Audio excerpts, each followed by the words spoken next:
নির্বাচনের প্রচারের ব্যাপারে আমরা বলেছি যে জামানতের ব্যাপারটা এটাকে কমিয়ে আনা দরকার।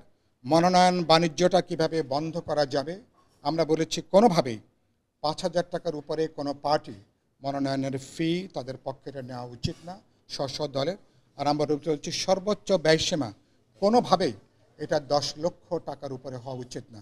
আমরা দেখেছি নির্বাচন সংক্রান্ত সংস্কার কমিশন তারা নাকি ভোটার প্রতি ৫ টাকা হারে ১০ টাকা করে তারা একটা ব্যয়ের সীমা তারা ঠিক করেছেন। তার মানে এখানে তো প্রায় ৫০-৬০ লক্ষ টাকার একটা ব্যাপার দাঁড়িয়ে যাচ্ছে। আমরা মনে করি এটা অপ্রয়োজনীয়। ইতিমধ্যে গোটা নির্বাচনী পদ্ধতি একটা টাকার খেলায় পর্যবেসিত হয়েছে।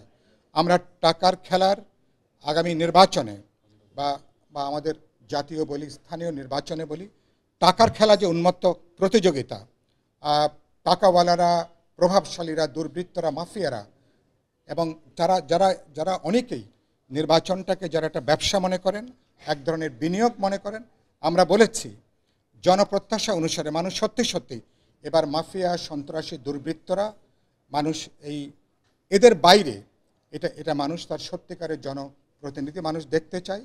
একটা সমান লেভেল প্লেইং ফিল্ড তৈরি হবে যেখানে সকল রাজনৈতিক দল, সকল গুরুত্বপূর্ণ অংশীজন, প্রচার থেকে শুরু করে সমস্ত ক্ষেত্রে সমান গণতান্ত্রিক অধিকার সুযোগ যেখানে নিশ্চিত হবে।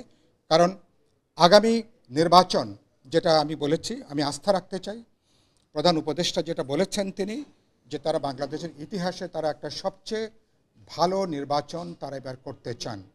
আমি তার উপর আস্থা রেখে আমি নির্বাচন কমিশনের উপরও আস্থা রাখতে চাই যে এ ব্যাপারে প্রয়োজন বোধে কিছু অপ্রিয় সিদ্ধান্ত তাদেরকে গ্রহণ করতে হবে। এগুলো অনেক স্টেক হোল্ডারদের, অনেক রাজনৈতিক দলের তাদের অনেকগুলো প্রস্তাবনা পছন্দ নাও হতে পারে, কিন্তু এটা ব্যাপক রাজনৈতিক দল জনগণের তার ভোটাধিকার নিশ্চিত করবার ক্ষেত্রে, আগামী সুষ্ঠু অবাধ নির্বাচন করার ক্ষেত্রে, গণতান্ত্রিক অভিযাত্রার ক্ষেত্রে যেগুলো সহায়ক হবে।